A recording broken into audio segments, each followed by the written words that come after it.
Bonjour à toutes et à tous et bienvenue à ce webinaire qui est organisé par le pôle Transition écologique inclusive du think tank hashtag le plus important.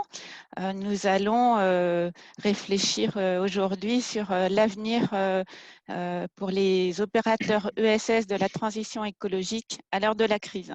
Alors moi, je suis Pascale Flamand et j'ai le plaisir d'animer ce webinaire avec Camille Dorival, que vous voyez aussi. Ce webinaire est le troisième d'une série de 8 webinaires qui sont dédiés à la thématique plus globale, le Covid, accélérer la transition écologique inclusive sous forme d'interrogation. Alors, je vais vous dire un petit mot du think tank hashtag le plus important avant qu'on ne vous présente les intervenants et surtout qu'on leur laisse la parole. Nous sommes un collectif de 340 experts et professionnels et nous intervenons sous forme de 2 actions. Tout d'abord, un Action Lab qui est peut-être un peu moins connu.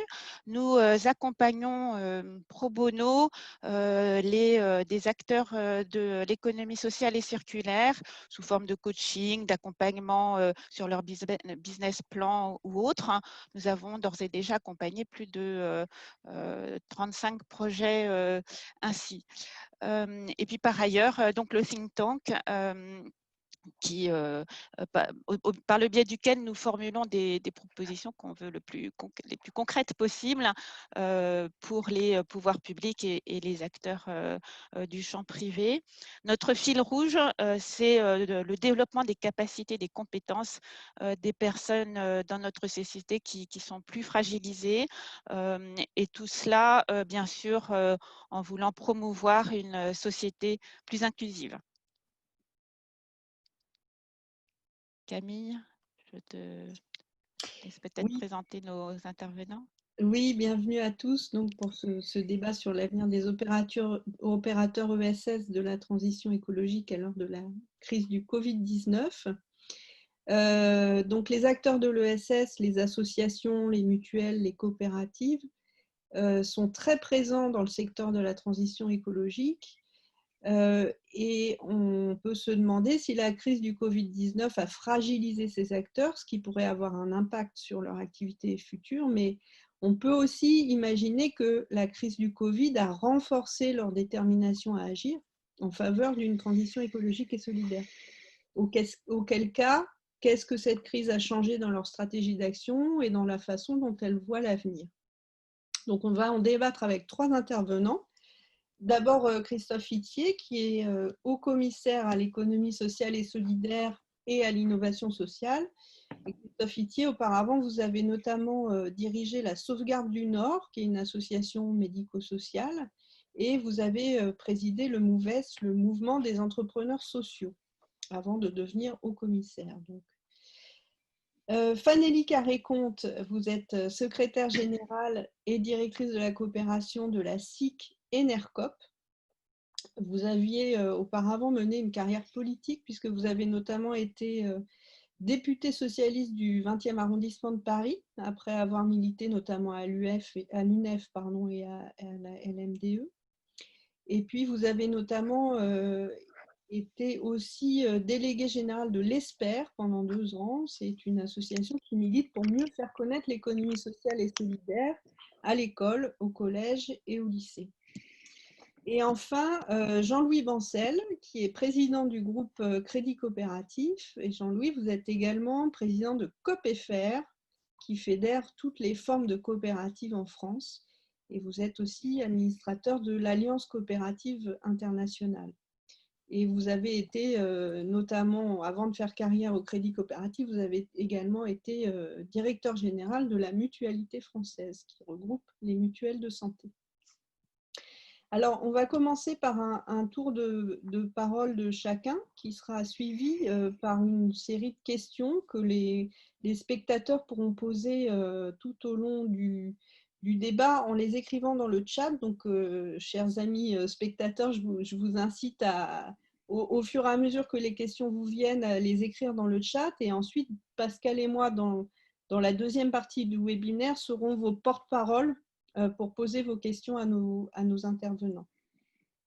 Donc, on va tout de suite initier le débat en laissant la parole à Christophe Itier. Alors, Christophe Itier, il y a une nouvelle importante qui est tombée ce matin, puisqu'on a appris que le Haut Commissariat à l'économie sociale et solidaire était rattaché au ministère de l'économie et des finances, donc à Bercy. Est-ce que ça veut dire que la dimension de transition écologique est sacrifiée ? Non, alors d'abord, bonjour à toutes et à tous. Donc, on rentre tout de suite dans le vif du sujet. Effectivement, l'actualité aujourd'hui a révélé une nouvelle information, c'est que l'économie sociale et solidaire réintègre, puisque c'était le cas avant 2017, le ministère de l'économie et des finances. Ça a d'ailleurs été un sujet de discussion, de débat, y compris avec Jean-Louis Bancel ces derniers mois et ces dernières années. Et c'était je pense, une demande convergente des acteurs pour faire en sorte que cette économie ne soit pas une économie à part, mais soit vraiment intégrée à la politique économique de ce pays. Par rapport à cette question, de toute façon, ce que nous enseigne notamment cette crise, mais qui est déjà sous-jacent précédemment, c'est qu'il faut arrêter de penser en silo. Et que si on considère que le ministère de l'économie n'adresse pas les sujets de transition écologique et de solidarité, on va reproduire les mêmes difficultés, les mêmes non-réponses à la hauteur des enjeux écologiques et sociaux de notre pays, mais aussi de la planète, et on retombera dans les mêmes fractures, qui sont des fractures à la fois aussi territoriales, sociales, sociétales et même politiques. Et donc l'enjeu n'est pas de recréer des silos en disant l'économie d'un côté et l'écologie de l'autre, mais au contraire d'avoir une vision transversale. Tout cela, alors une fois qu'on a dit cela, évidemment, le chemin est encore long parce que l'architecture même de nos politiques publiques, de l'organisation même de l'administration, des ministères est une administration encore très en silo. Et toute la difficulté, c'est d'adresser des sujets qui sont interministériels, comme l'écologie, comme d'ailleurs l'économie sociale et solidaire, qui intervient à la fois au bénéfice évidemment de la transition écologique, mais aussi dans les solidarités, mais aussi dans l'éducation, dans la culture, dans les sports. Bref, l'ESS est partout et ce qu'il a défini de manière très forte, c'est que ce sont des entreprises, c'est une économie. Bien souvent, on a encore parfois un peu de mal à convaincre que cette économie est une véritable économie avec des modèles économiques certes spécifiques, mais qui aujourd'hui ont une puissance, y compris en termes d'emploi, extrêmement forte. Donc, je pense que c'est une très bonne nouvelle pour l'économie sociale et solidaire de réintégrer, surtout à ce moment de l'histoire, dans ce plan de relance où j'y viendrai ensuite, l'économie sociale et solidaire a encore plus à dire qu'elle ne l'avait avant la crise. On l'a vu pendant voilà, on a beaucoup parlé du monde d'après. Je pense que je suis un peu en difficulté avec ce terme-là parce qu'en fait, il y a énormément de choses qui sont émergentes dans ce monde-ci et qu'il suffirait, entre guillemets, et quand je dis suffirait, derrière, je mesure la complexité, mais d'accélérer et de révéler le potentiel pour transformer et en tout cas relever un certain nombre de défis qui sont les nôtres aujourd'hui. Donc, le sujet des opérateurs de l'ESS ou des entreprises, d'ailleurs je préfère le mot entreprise que opérateur de l'ESS, de ces entreprises de l'ESS vis-à-vis de la transition écologique, mais aussi des grandes solidarités, au sortir de cette crise, il est double. D'abord, il faut le dire, comme toutes les entreprises de l'ESS ont subi la crise, donc ont été soit extrêmement mobilisées dans ce qu'on a appelé les premières lignes, notamment sur tout le champ du social et du médico-social, mais aussi, et dans un secteur qui est cher à Jean-Louis, aussi par exemple les coopératives agricoles qui ont continué à nourrir le pays dans des conditions complexes, mais aussi les banques, autre domaine cher à Jean-Louis, qui ont dû voilà, faire le travail dans des conditions de réorganisation complète des modes de fonctionnement pour servir des nouveaux dispositifs massifs. Je pense notamment au prêt garanti par l'État. C'est les banques qui étaient les opérateurs et il a fallu mettre en place très, très rapidement ce dispositif avec une demande extrêmement forte des entreprises. Donc, d'abord, au sortir de cette crise, il y a un travail à faire de réponse à ce que nous a imposé la crise, ce que nous avons subi économiquement, socialement, dans les entreprises de l'ESS, qu'elles adressent les sujets écologiques ou sociaux ou sociétaux. Ça, c'est le premier volet. Deuxièmement, dans cette phase aussi de réponse à aux impacts de la crise, l'ESS a aussi un certain nombre de réponses. Je pense notamment dans les entreprises qui malheureusement vont être en difficulté, la capacité des salariés à reprendre les entreprises sous forme coopérative. Donc là, il y a sans doute pour l'État à accélérer cette disposition et qui a fait un certain nombre de débats en 2014 lors de la loi relative à l'ESS, mais c'est un dispositif qui nous permettrait aussi de limiter la disparition d'un certain nombre d'activités et la préservation de l'emploi et des compétences des salariés. Et puis, donc ça, c'est le premier volet. Je voudrais le dire parce qu'il faut aussi être au rendez-vous du redressement, de la relance, je dirais un peu classique des entreprises de l'ESS qui ont subi parfois même de manière très, très violente, des arrêts d'activité. Je pense au sport, à l'événementiel, à la culture. Et il va falloir être au rendez-vous de ces difficultés qui vont être à la rentrée nombreuses pour ces acteurs. C'est d'ailleurs pour ça qu'on a mis en place un certain nombre de dispositifs de secours en plus des mesures du gouvernement. Mais là encore, il faudra être au rendez-vous et dans la durée parce que les impacts ne seront pas forcément immédiats. Il va falloir accompagner cela. Et c'est pour ça notamment que nous avons mis en place avec l'ensemble des réseaux de l'ESS une cellule de crise pour que chaque semaine, on puisse faire le point sur est-ce que les entreprises de l'ESS bénéficient de l'ensemble des mesures portées par le gouvernement, parce que les modèles économiques sont évidemment plus complexes, plus hybrides, et donc il y a eu toute une série de sujets un peu réglementaires, mais extrêmement importants pour veiller à ce qu'aucune entreprise soit sans solution. Deuxièmement, travailler aussi à la réponse en urgence à des dispositions, à des entreprises qui étaient très en demande de solutions rapides. Et puis, on a commencé à travailler, à poser les bases aussi du deuxième volet du plan de relance. Donc, le premier volet étant plutôt sur ce que nous impose la crise, sur les impacts directs. Et deux, l'ESS a à dire aussi sur ce que nous révèle la crise, en fait. Nous l'avons bien vu, cette crise sanitaire et la crise économique et sociale qui vient révèle qu'il nous faut revoir un certain nombre de modes de production, de consommation. D'ailleurs, ça a été imposé aussi par le confinement, qui était à un moment donné aussi un sujet à la fois, ce confinement, de révélateur des inégalités fortes dans nos sociétés, et en même temps, un moment aussi de réflexion collective sur comment nous consommons, comment nous bougeons, comment nous travaillons, comment nous produisons. Et là, l'ESS a déjà des solutions. Je parle en présence d'Enercop, qui est une des solutions alternatives qui permet justement de changer le mode de production. Donc, dans cette phase de plan de relance, qui sera plutôt une phase d'accélération des solutions, parce qu'encore une fois, beaucoup de choses sont déjà présentes dans nos territoires. Nous aurons à cœur d'accélérer ces solutions. Ça veut dire soutenir ces entreprises de l'ESS sur 3 angles. La première qui est la notion de filière. Je pense qu'aujourd'hui, le champ de l'ESS est à maturité pour engager un travail de filière, alors qu'on peut dire impact, qui soit créé en propre quand on est sur des nouveaux modes de production, de consommation, de mobilité, soit intégré à des stratégies de filière. Et c'est pour ça que le réarrimage de l'ESS à Bercy est une bonne nouvelle en ce sens, puisque c'est là que se détermine la stratégie par filière. Et je crois que si on veut accélérer les solutions de manière beaucoup plus spectaculaire qu'elle ne l'est aujourd'hui et révéler leur potentiel de transformation, c'est bien dans une logique de stratégie économique, de politique économique et donc de filière qu'il va nous falloir nous inscrire. Et donc là, dans les 600 jours qui nous restent aujourd'hui au sein de ce gouvernement, au sein de ce quinquennat, il va falloir, et le travail est entamé avec l'ensemble des réseaux de l'ESS, déterminer quelles sont les filières prioritaires que nous allons mettre en œuvre. L'ESS couvre énormément de champs. Il nous reste 600 jours, il faut être efficace et pragmatique, et donc pouvoir se concerter pour identifier les 4 ou 5 filières sur lesquelles on va mettre vraiment le paquet pour révéler la transformation de nos modèles portés par l'ESS. Donc, cette question de filière, la question des territoires, puisque à l'heure où on réinterroge cette notion de proximité, de réponse de proximité et de territoire, évidemment, les entreprises de l'ESS sont des entreprises du territoire, de la proximité, de la réponse très concrète aux problématiques de nos concitoyens.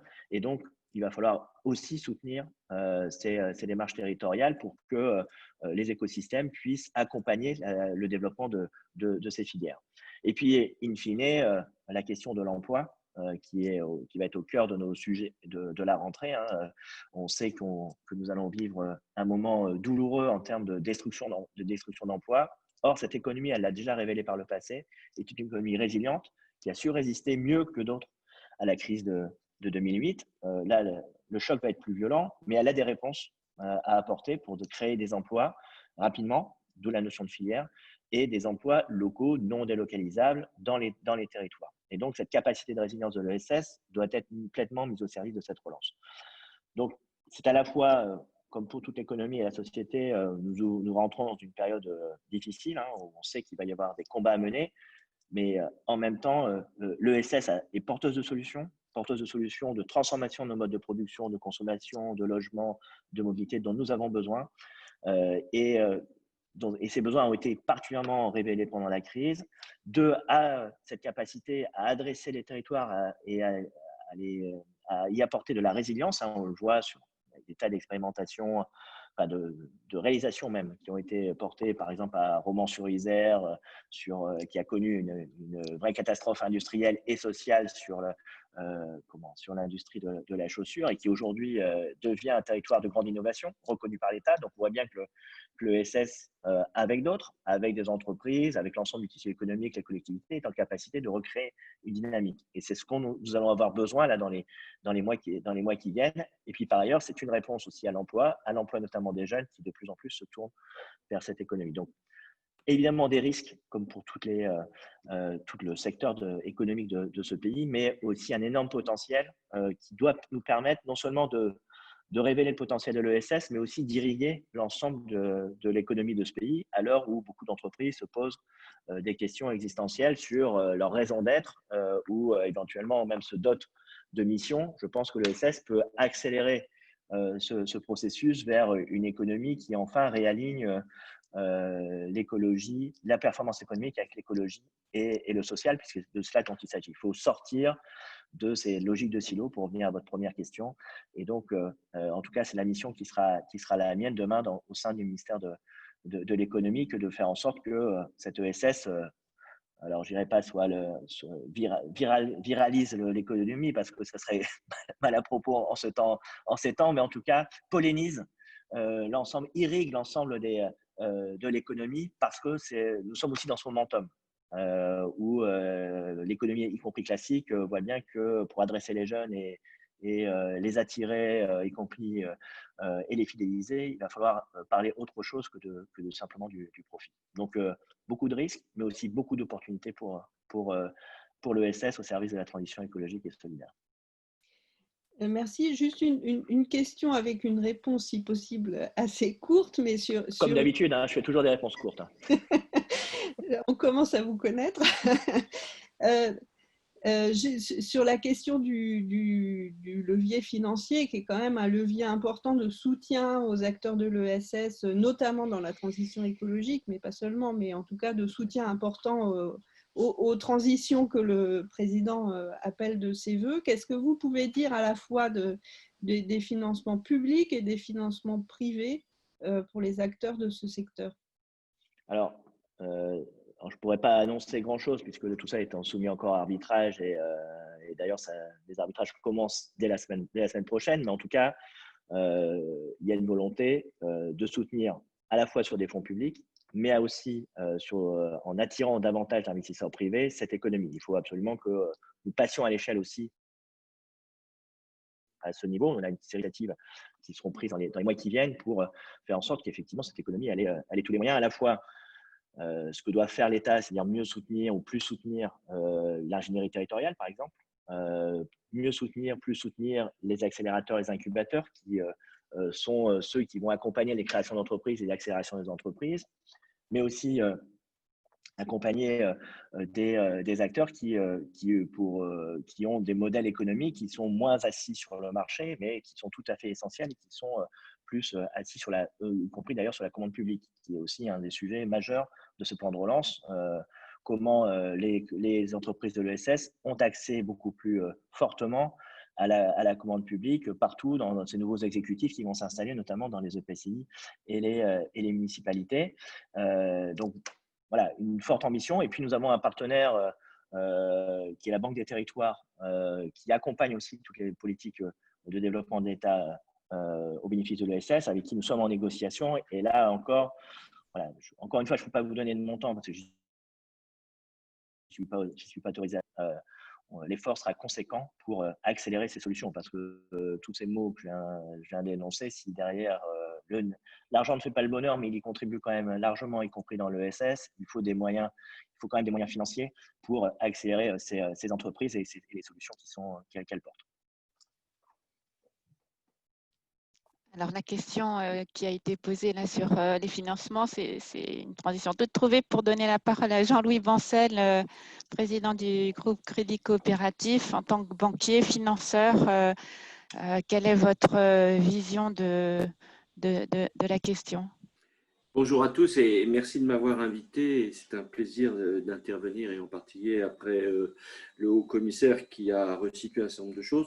Je voudrais réagir tout d'abord sur les questions d'actualité qui a été posée, qui est le rattachement de l'ESS au ministère de l'économie, des finances et de la relance, parce que je pense que c'est à ce mot-là qu'il faut beaucoup raccrocher les choses.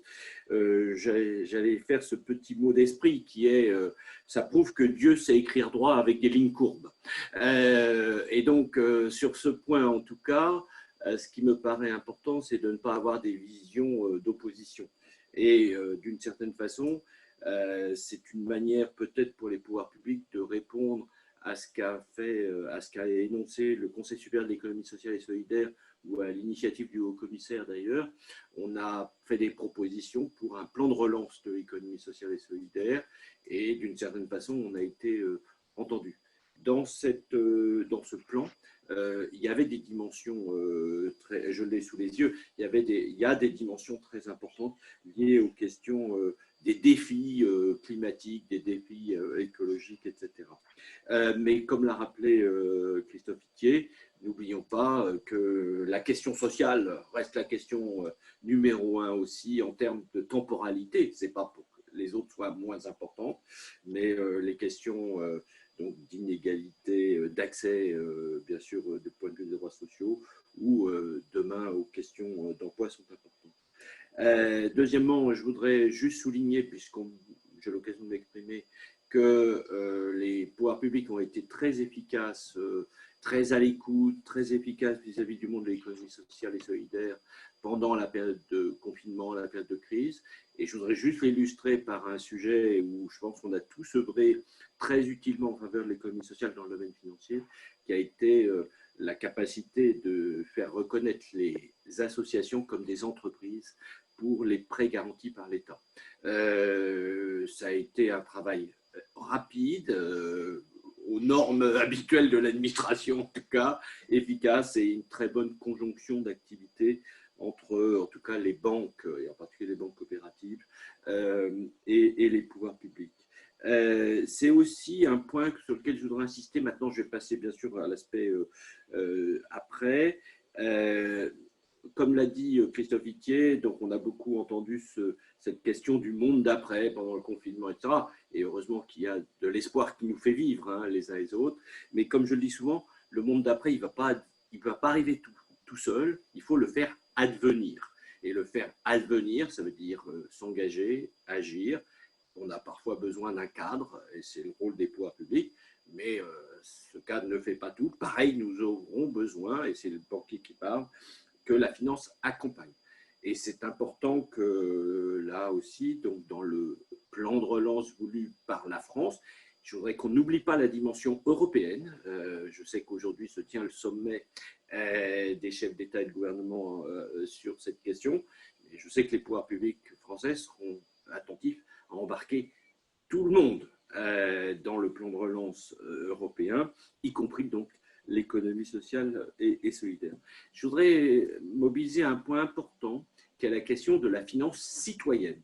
C'est-à-dire que chacun d'entre nous peut jouer un rôle, d'abord en agissant, bien sûr, en étant acteur, soit coopérateur, soit en étant engagé dans des actions diverses, soit en tant que salarié, soit en tant que bénévole, soit en tant que militant dans le monde de l'économie sociale, mais on peut parfois aussi apporter à travers la finance citoyenne. La finance citoyenne, l'illustration la plus classique, c'est la finance solidaire, mais il y a encore d'autres choses, il y a des choses encore à développer. Je voudrais juste terminer sur un point, après ça sera l'occasion des questions. Bien sûr, je comprends que pour un responsable représentant des pouvoirs publics, il y a 600 jours, mais il y aura des choses après les 600 jours, les défis resteront là. L'escalier, il faudra continuer à le monter marche par marche, et c'est là où il est important d'introduire la dimension de long terme. Et donc là, c'est le financeur, le banquier qui parle, d'où la conjonction avec la question de la finance citoyenne d'ailleurs. On peut souvent voir que la finance citoyenne est parfois beaucoup plus patiente que la finance spéculative des marchés boursiers ou autres. Et donc, il y a des secteurs tout de même où il faut investir, parce que un des points qui ressort assez clairement en consensus économique sur la sortie de crise, c'est toute cette problématique d'équilibre entre consommation et investissement, puisque les ménages ont fait de l'épargne contrainte, j'aime pas le mot forcé, de l'épargne contrainte, puisqu'ils n'ont pas pu consommer. Comment faire en sorte qu'une partie soit consommée, mais aussi qu'une partie soit, à travers la finance citoyenne, soit investie dans des projets de long terme. Et c'est là où il ne faut pas sous-estimer que dans nos domaines, on a certains secteurs d'activité de l'ESS à haute intensité capitalistique. Alors, ça fait toujours parfois des télescopages dans l'esprit des gens, parce que le mot capital a tendance à renvoyer au mot spéculation, etc. Non, il peut y avoir un capital très patient, mais je prends des exemples. Dans le domaine agricole, la détention de la terre et l'exploitation de la terre, ça mobilise du capital. Et qui va détenir la terre va permettre son exploitation. Je voudrais donner d'autres exemples dans le domaine de l'économie circulaire et des circuits courts. Oui, il y a à mettre en place des investissements, ne plus que dans les questions logistiques, parce que dire que demain, on va développer des plans territoriaux, des plans alimentaires territoriaux pour fournir les cantines en aliments bio de proximité, oui, c'est une bonne idée, mais il faut rapprocher la fourche et la fourchette, et comment on va transporter les produits jusqu'aux cantines, aux cuisines des cantines, etc. Donc, il y a des questions d'investissement. Et puis, c'est une manière aussi de saluer, bien sûr, nos amis d'Enercop. L'exemple des énergies renouvelables est un domaine très typique de la haute intensité capitalistique qu'il faut mobiliser pour construire des éoliennes, pour installer des panneaux solaires, ou demain pour mettre des digesteurs et produire donc de la méthanisation. Donc, vous voyez, il y a beaucoup de choses à mobiliser, et il ne faut pas se plaindre, je pense, dans ce pays. Il y a une forme d'ingénierie financière au service de l'économie sociale et solidaire qui est pas mal développée.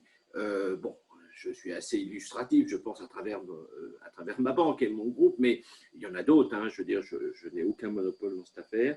Et je pense que c'est là aussi, il faut que le rattachement à Bercy nous soit utile, et que les éminents concepteurs de l'ingénierie financière qui sont à la Direction générale du Trésor entendent aussi tout ce qu'on peut leur apporter dans notre capacité. Voilà ce que je voulais partager à ce stade, mais on pourra revenir après sur des outils ou sur d'autres points plus spécifiques, mais je vais laisser le temps de l'échange avec les auditeurs. Merci beaucoup. Merci Jean-Louis Bancel. Peut-être quand même une question avant de poursuivre avec la troisième intervenante. Bon, le crédit coopératif est très proche des acteurs de l'ESS, il en fait même partie.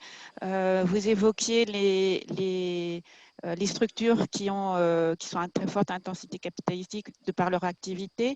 Comment le crédit coopératif se positionne-t-il par rapport aux autres acteurs de l'ESS qui, pour le coup, font plus appel à de la main-d'œuvre, qui ont donc moins besoin de capitaux pour des investissements, mais qui, malgré tout, du fait notamment de la crise, se retrouvent en situation compliquée post-Covid, sachant que, encore une fois, bien sûr, il y a eu ces aides des pouvoirs publics, mais en tant qu'acteur privé, financeur privé, comment vous positionnez-vous ? On en a une illustration pendant la crise. On a fait des reports d'échéance, on a fait du découvert pour des opérateurs à haute intensité de main-d'œuvre. Je veux dire, tous les hôpitaux privés non lucratifs qui étaient impliqués dans les questions, pas seulement que de Covid, parce que, hélas, pendant qu'il y avait la crise du Covid, il y avait aussi d'autres personnes qui continuaient à être malades ou qui étaient dans des EHPAD, etc. Donc, il a fallu que ces entités garantissent une continuité de service et de fonctionnement. avec du personnel, etc. Donc sur ce terrain-là, il y a aussi des mesures qui ont été parfois prises dans d'autres secteurs par les pouvoirs publics, comme les mesures de chômage partiel, etc. Un des points qui est tout de même important, ça va être, et ça ne va pas être simple, hein, de trouver des éléments d'équilibre. Par exemple, dans le secteur sanitaire, il vient d'y avoir le Ségur de la santé, et on peut tous que s'en réjouir. Mais derrière, qu'est-ce qui va se passer sur les questions de tarification pour les hôpitaux privés non lucratifs, comme les hôpitaux publics, hein, parce que je rappelle que les hôpitaux privés lucratifs sont embarqués dans le Ségur de la santé, puisqu'ils ils ont une mission de service public comme les autres. Et dans le même temps, il y a des sujets de préoccupation. Vous voyez, il y a le Bercy, et ça va être un des intérêts de stratégie à Bercy, a prévu la centralisation de la trésorerie de tous les organismes privés gérant des services publics au trésor public. Donc, qu'est-ce que ça va vouloir dire, par exemple, à la fin du Ségur de la santé? Si c'est pour entraver la bonne gestion des hôpitaux privés non lucratifs, la FEAP est intervenue, elle n'a pas été entendue par le Parlement sur ce terrain-là. On va voir. Donc, il y a encore beaucoup de travail à faire, et ça, on fait notre métier, non pas simplement en apportant de l'argent, mais en accompagnant les opérateurs en tant que conseil de la bonne gestion financière de leurs entreprises. Parce qu'il n'y a pas d'antinomie pour moi entre être motivé par des impératifs d'économie sociale, d'intérêt général, et en même temps essayer de mener une bonne gestion saine de ses finances. Voilà ce que je vais dire en illustrant. Merci Jean-Louis Bancel. Je vais passer la parole maintenant à Fanélie Carré-Comte, qui représente un de ces acteurs majeurs de la transition écologique, Enercop, qui est donc une SIC, une société coopérative d'intérêt collectif, et donc à ce titre fait partie de l'économie sociale et solidaire. Donc Enercop, c'est un fournisseur d'électricité verte qui représente quand même aujourd'hui 66 millions d'euros de chiffre d'affaires, ce qui est vraiment pas négligeable. Donc Fanélie, expliquez-nous comment fonctionne votre activité et pourquoi et avec quelle philosophie Enercop s'est créé en concurrence d'autres fournisseurs d'électricité. Et enfin, si et comment la crise du Covid-19 a pu avoir un impact sur votre activité, mais aussi sur votre détermination à agir en tant qu'acteur de la transition écologique. Alors, merci Camille.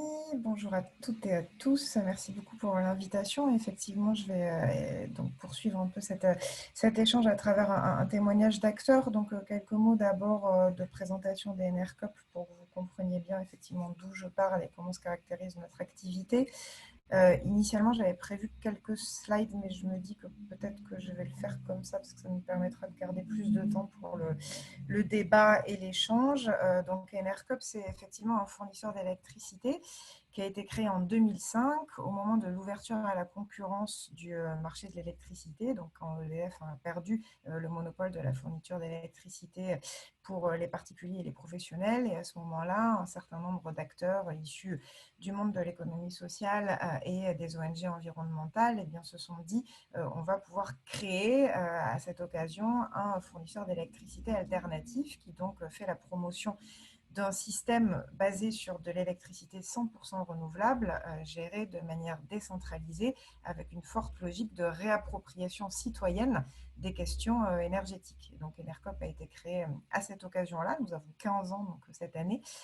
Aujourd'hui, nous fournissons 90 000 clients en énergie renouvelable sur l'ensemble du territoire, avec donc plusieurs spécificités. Nous sommes le seul fournisseur d'électricité nationale à avoir ces spécificités-là.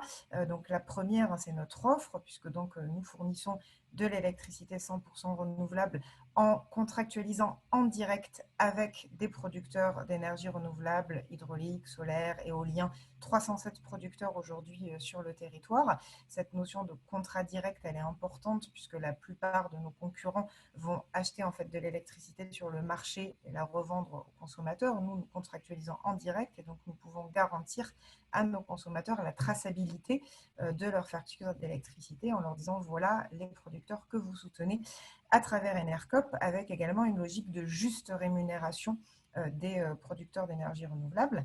Donc ça, c'est la première spécificité. Et la deuxième, vous l'avez dit également, c'est la question du modèle coopératif, puisque donc Enercop est une SIC, une société coopérative d'intérêt collectif, qui est caractérisée essentiellement par le multisociétariat, c'est-à-dire que nous avons plusieurs catégories d'associés, donc les consommateurs, les producteurs, les salariés, les partenaires et les collectivités territoriales qui font ensemble entreprise au service de cet intérêt collectif autour de la transition énergétique.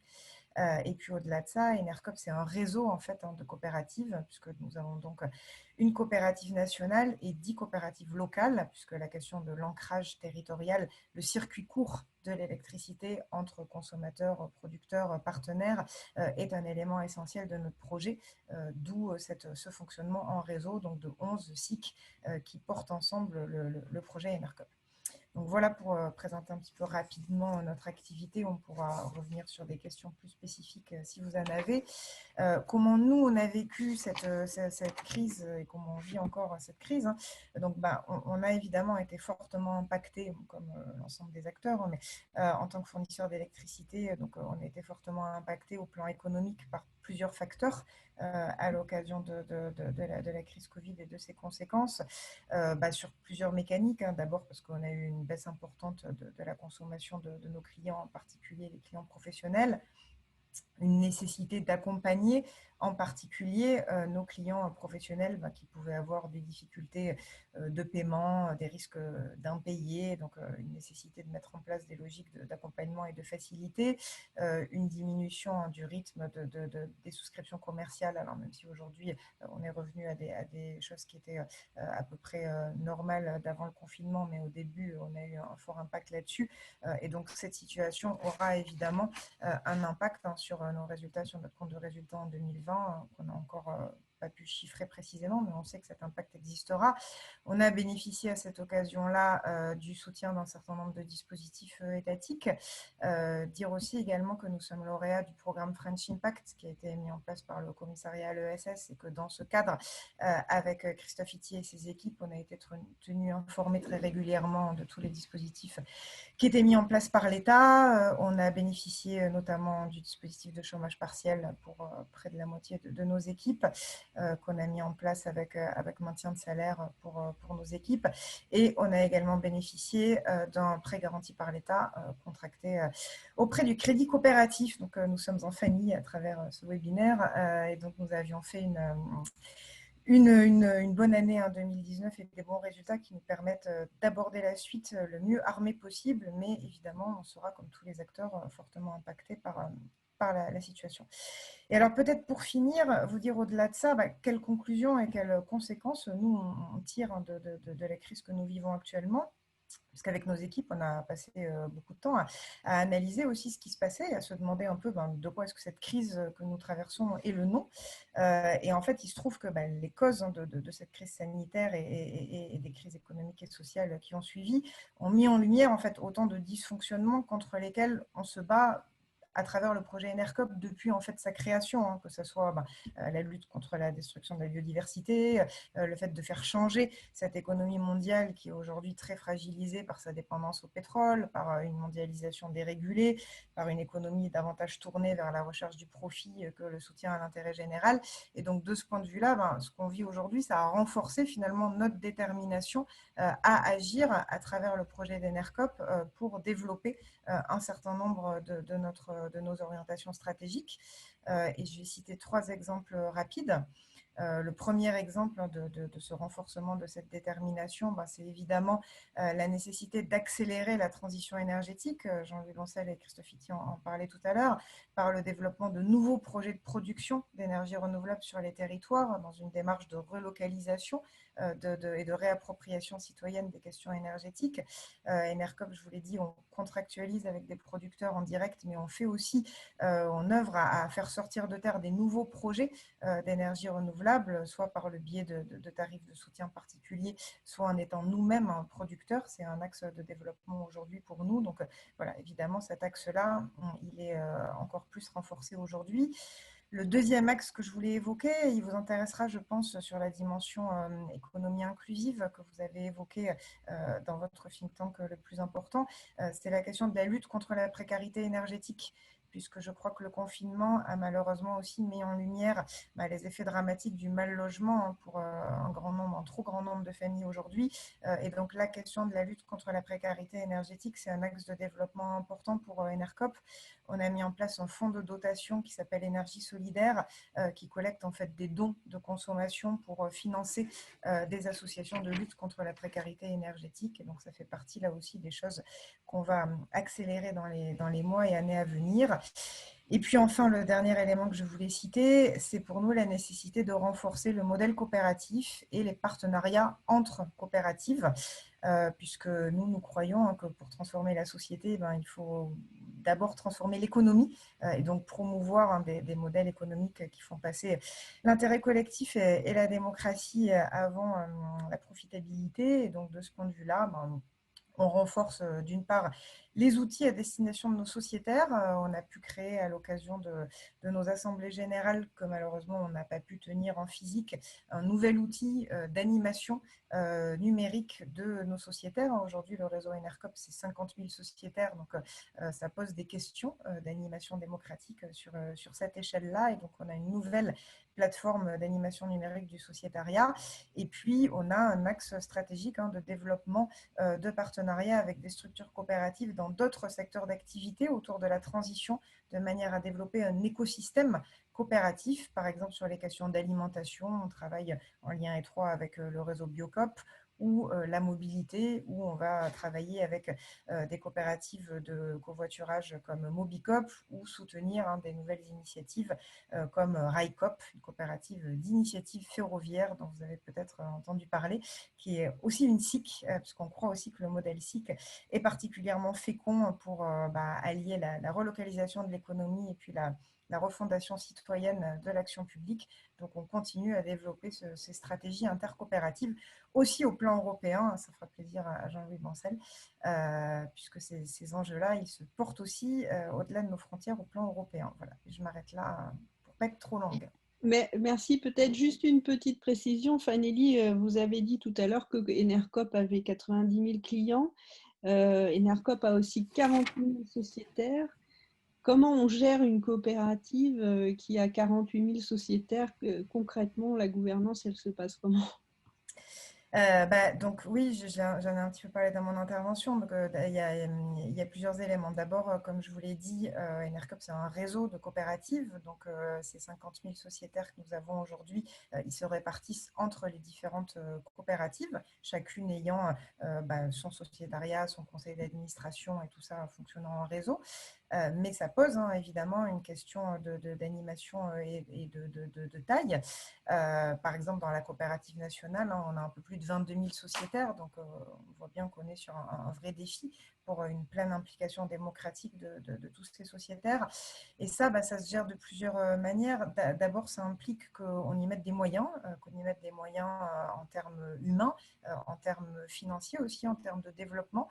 Et ça, c'est des choses qui sont importantes pour nous et qui sont des choix que ne font pas nécessairement nos concurrents. Donc, nous, on fait ce choix-là, clairement, de mettre des moyens avec des personnes qui sont dédiées à l'accompagnement du sociétariat. Et c'est un choix qu'on assume et qui est, je crois, un vrai facteur aujourd'hui, un vrai levier pour le développement et le succès d'Enercop, puisque nos sociétaires sont les premiers relais et les premiers soutiens de notre développement.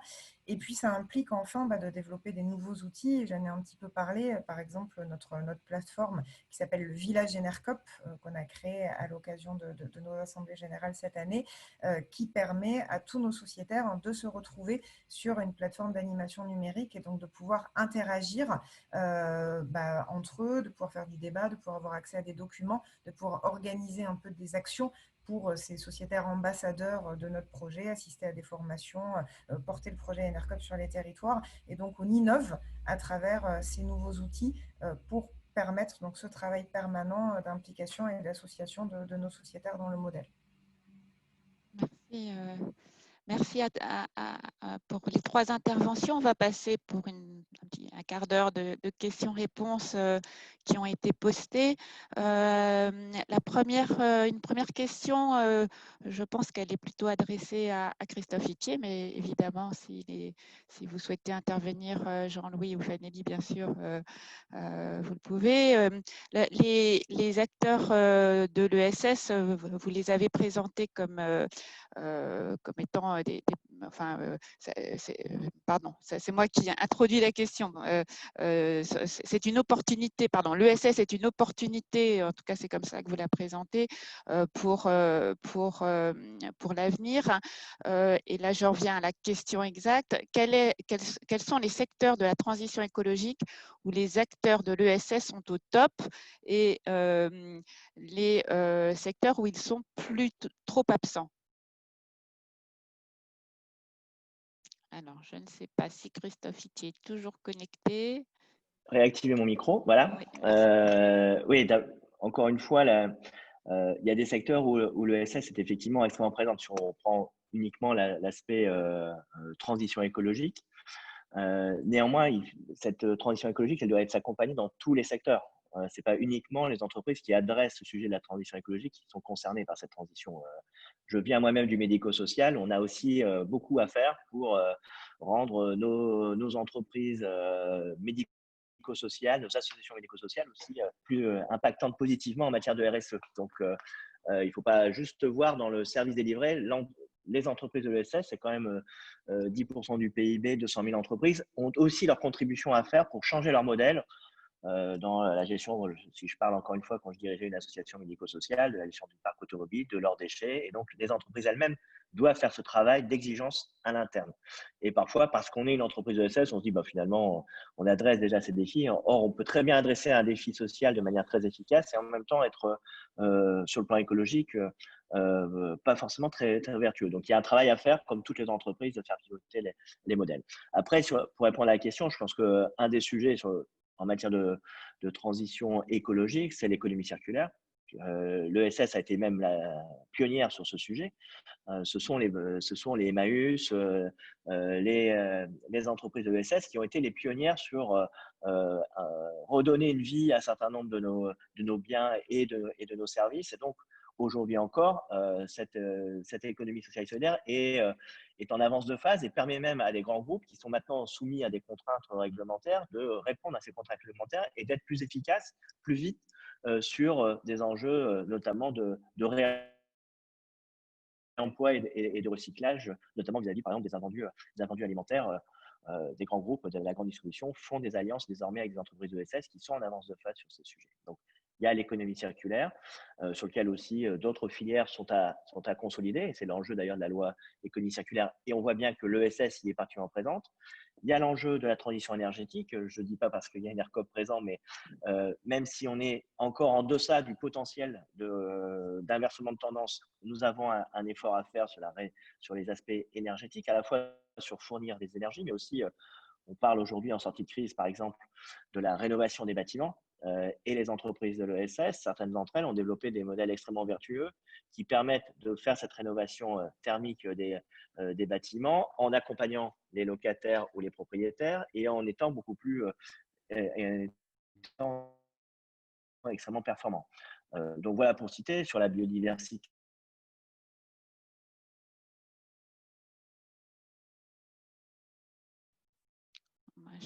Et c'est sûr que sur l'économie circulaire, à l'appui de la loi qui a été promulguée, nous avons à faire, et d'ailleurs, dans le pilotage stratégique de la mise en œuvre de cette loi, l'ESS est fortement présente et représentée. Ça a d'ailleurs été un sujet de discussion avec la secrétaire d'État Brune Poisson pour que ESS France puisse être présente dans cette structuration des différentes filières qui vont servir cette loi. Donc, sur les mobilités, également, toutes les mobilités douces, à la fois sur l'accès à la mobilité, mais aussi le développement de mobilités alternatives à la voiture ou à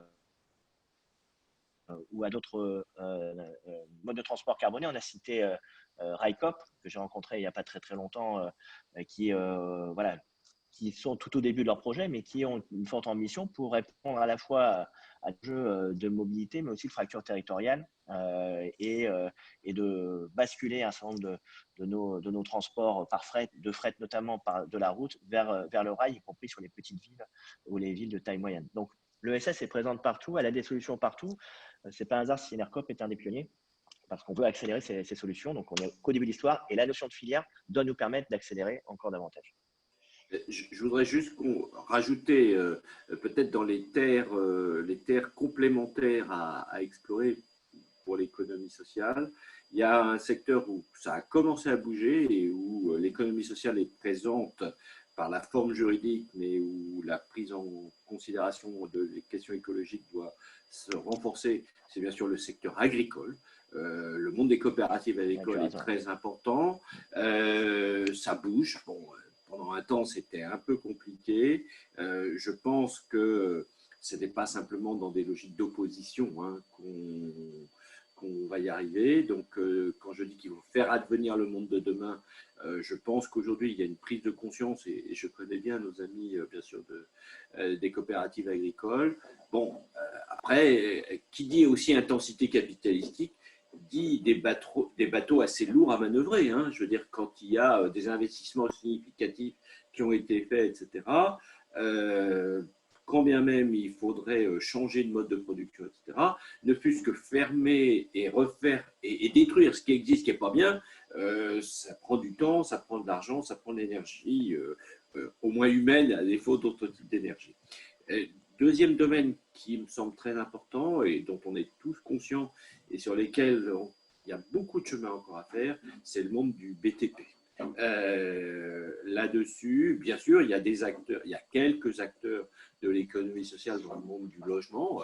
Je pense bien sûr aux coopératives d'HLM, aux coopératives d'habitants, mais honnêtement, je pense qu'il y a encore, c'est un groupe dans lequel il y a BTP Bank, qui est une banque professionnelle sur lesquelles on essaie de beaucoup travailler. Il y a beaucoup d'investissement au sens intellectuel du terme, à tout le moins, et même pour le monde de l'économie sociale, à s'y intéresser, pour essayer de trouver des voies et moyens d'avoir un bâtiment moins passoire énergétique. Enfin, tout à l'heure, c'était évoqué par Fanelli, et là aussi, il y a du travail à combiner entre plusieurs secteurs. Enfin, je voulais illustrer, parce qu'il y a des points d'avant-garde, et il y a des points où on peut contribuer à faire bouger d'autres secteurs. Pas tout seul, on ne va pas tout faire tout seul, mais je pense qu'il y a beaucoup d'endroits où on peut encore faire mieux.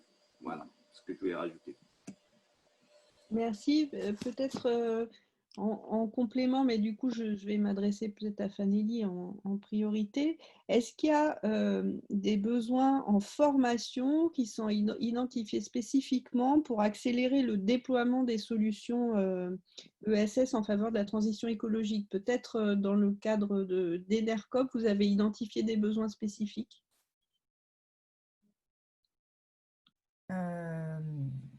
Des besoins en formation. Alors, il y a plusieurs manières de répondre à la question. D'abord, je crois qu'on pourrait rajouter à la liste que Christophe Itier et Jean-Louis Bancel viennent de faire des secteurs dans lesquels l'ESS est investi en termes de transition écologique, toute la thématique en fait de l'éducation populaire et de l'éducation au développement, où je crois qu'effectivement, si on veut faire changer les mentalités et les logiques de production et de consommation, le lien avec l'éducation est extrêmement important. Donc, que ça soit dans le cadre du système de formation initiale, mais également dans les logiques d'éducation populaire et de formation tout au long de la vie. Et il y a beaucoup d'acteurs de l'ESS qui sont positionnés sur ce sujet. Et après, la thématique de la formation, on peut aussi la prendre sur la question des problématiques de mobilité professionnelle et de reconversion professionnelle. Et on le voit bien, nous, dans la question de comment est-ce qu'on fait évoluer le système énergétique vers un système 100% renouvelable. En tout cas, nous, c'est le projet qu'on porte, sortir complètement des énergies fossiles et fissiles. Et évidemment, ça pose la question de faire évoluer un certain nombre de métiers. Et donc, quand on va accompagner, quand on va fermer des centrales, qu'on parle de centrales à charbon, mais aussi de centrales nucléaires, et ben, ça implique de se demander comment est-ce qu'on construit des transitions professionnelles pour que ces questions de transition écologique, mais aussi de transition sociale, aillent de pair. Et donc, il y a toute une démarche à avoir en lien avec les syndicats, en lien avec les associations et les ONG qui réfléchissent sur ces démarches de formation professionnelle pour faire évoluer les emplois et réussir au mieux tous les aspects de cette transition. Et je crois que ça, c'est quelque chose d'extrêmement important, en tout cas sur la question du modèle énergétique, c'est un sujet essentiel. Christophe Itier, au niveau du Haut Commissariat, vous avez identifié des besoins en formation spécifiques sur cette question? Ça rejoint ce que je disais tout à l'heure. Cette logique de filière doit nous permettre justement d'identifier les grandes mutations au sein de l'ESS. Il y a des nouveaux métiers à inventer. Je pense par exemple à une autre entreprise pionnière, French Impact, nous avons labellisé, qui est en vie autonomie, qui invente des nouveaux métiers du recyclage des dispositifs médicaux, des fauteuils roulants, des lits médicalisés. Voilà, ce sont typiquement des nouveaux métiers. Donc derrière, il va falloir structurer la formation pour qu'on puisse déployer cette solution à l'échelle du territoire. Et puis après, il y a aussi des mutations qui sont déjà à l'œuvre, par exemple dans le médico-social, où on voit bien qu'on quitte l'accueil, l'hébergement dans des institutions, dans des établissements pour aller vers le domicile de plus en plus, qui demande une autre approche en matière de travail social notamment. Et là, il y a aussi tout un plan de formation, d'accompagnement de la transformation des compétences et des métiers. Donc, sur tous les champs, le plan investissement en compétences, qui est un des efforts forts de ce gouvernement, c'est 14 milliards d'euros de plus sur l'ensemble du quinquennat qui est développé, évidemment, intéresse l'ensemble des métiers, de la silver economy à l'économie circulaire, aux mobilités, aux énergies. Là, un des sujets sur lesquels il va falloir travailler dans les semaines qui viennent, et j'en ai déjà parlé dans le cadre du Conseil supérieur de l'ESS comme dans le cadre de la cellule de liaison, c'est de travailler davantage sur justement l'observation de l'ESS. On a besoin d'avoir davantage de données à la fois instantanées, on l'a vu pendant la crise, pour mesurer les impacts, mais aussi évidemment prospective. Et donc là-dessus, on doit travailler main dans la main avec l'ensemble des filières. On a la chance d'avoir un secteur qui est extrêmement riche et vaste. Donc c'est à la fois une chance, mais c'est aussi une complexité. Et sans doute, il faut qu'on travaille davantage de manière collective. Et ça fait partie des propositions que je vais porter dans le cadre du plan de relance. Donc on est un observatoire beaucoup plus puissant qu'il ne l'est aujourd'hui. Il y a des choses qui existent, on ne parle pas de rien, mais plus puissant et plus précis pour qu'on soit au rendez-vous de ces transformations, des transformations de l'économie sociale et solidaire. Et puis après, dernier enjeu, c'est l'enjeu aussi générationnel. 600 à 700 000 salariés vont partir dans les années qui viennent à la retraite. Donc des nouveaux métiers vont émerger, sont à émerger, mais il y a aussi cet enjeu démographique qu'il faut aborder au travers de la question de la formation et des compétences. Une dernière question avant de clore notre webinaire. Le think tank le plus important avait porté un amendement il y a maintenant quelques mois qui prévoyait une clause dans les marchés, une clause sociale dans les marchés publics de déchets, clause qui aurait réservé une partie de ces marchés à des entreprises d'insertion. Bon, cet amendement n'a pas prospéré à ce stade. Est-ce que ce genre d'outils, de démarche très concrète, est-ce que ça peut être porteur d'avenir? Je pense que la question est pour moi. Mais voilà, de l'autre côté de la commande publique, Edercop peut en parler, et Jean-Louis Bancel a sans doute une analyse sur le sujet. La commande publique, c'est un des leviers puissants du développement de l'ESS. Donc, il y a à la fois être plus exigeant sur les clauses, sur la réglementation. Et donc là, je pense que encore une fois, notre intégration à Bercy va pouvoir nous aider à travailler plus précisément sur ces questions. Deuxième sujet, il y a à la fois la question de la réglementation, et ensuite il y a le problème de l'accès, de la mise en lien entre la commande et les entreprises ESS. Souvent, on l'a vu par expérience, les lots dans les marchés publics sont trop importants ou sont trop complexes, et donc il faut aussi préparer ces entreprises parfois à l'accès à la commande. C'est ce qui est fait par exemple dans le cadre des JO 2024. Et d'ailleurs, le Crédit Coopératif est aussi partenaire de cette démarche, de faire en sorte que dans ce qu'on appelle l'héritage et dans cette formidable voilà, levier de développement économique qu'on peut consister les JO en termes de construction, d'animation, d'hôtellerie, on puisse réserver une partie de cette commande publique aux entreprises de l'ESS. Et donc, il y a à la fois cette volonté politique qu'il a affirmée dans le cas des JO et qui a d'ailleurs été un des critères qui a permis à la France et à Paris d'avoir ces JO. Et en même temps, il y a un dispositif qui est porté par une structure qui s'appelle Les Canaux à Paris, qui développe une plateforme, la plateforme ESS 2024, qui anticipe les marchés publics pour les entreprises de l'ESS, prépare les entreprises de l'ESS à agir en consortium, à se regrouper. Parfois, il faut coopérer aussi entre entreprises de l'ESS et de manière beaucoup plus efficace que ça n'est le cas peut-être naturellement. Et parfois aussi de faire alliance avec des entreprises, je dirais, plus classiques, non ESS. Ça fonctionne. Les premiers résultats sont extrêmement porteurs. Je n'ai pas les chiffres en tête, mais vous pouvez aller voir sur le site ESS 2024, vous avez déjà les premiers résultats de ce dispositif. Et c'est tellement porteur que dans le cadre du plan de relance, ce que l'on souhaite, c'est déployer cette plateforme, qui est à la fois une plateforme numérique, mais aussi un accompagnement humain. Le numérique ne suffit pas, pour permettre à toutes les collectivités qui vont faire redémarrer aussi leur commande publique, puisque les élections ont lieu, puissent bénéficier de ce service pour que les entreprises puissent avoir accès plus facilement à la commande publique, parce qu'il y a à la fois cet aspect réglementaire et cette volonté politique des collectivités comme de l'État d'avoir recours à ces clauses. Et en même temps, il faut organiser la rencontre entre le donneur d'ordre et les entreprises. Et il y a sans doute aussi, et même certainement, un volet formation aussi des acheteurs qui n'ont pas forcément une bonne connaissance du potentiel des entreprises de l'ESS en la matière. Je rajouterais juste un tout petit mot. Je pense que là aussi, il faut que le président de la République et le gouvernement n'oublient pas de discuter, de faire évoluer les positions de la Commission européenne sur les politiques européennes de la concurrence, sur la politique agricole commune et autres sujets. Le social n'est pas antinomique du développement et l'écologique n'est pas antinomique du développement économique. Et nous, du côté français, on a deux axes à développer, relire et réécrire toutes les interprétations, à mon avis, excessives que nous avons faites du côté des pouvoirs publics nationaux sur les orientations Bolkestein et le recours systématique à des appels d'offres à candidature. Et puis, dernier point, pour renforcer ce qu'a dit le Premier ministre dans son discours de politique générale, laisser davantage de pouvoir d'initiative à la société civile dans les territoires en proximité avec les élus locaux, puisqu'apparemment aujourd'hui on retrouve la vertu des élus locaux.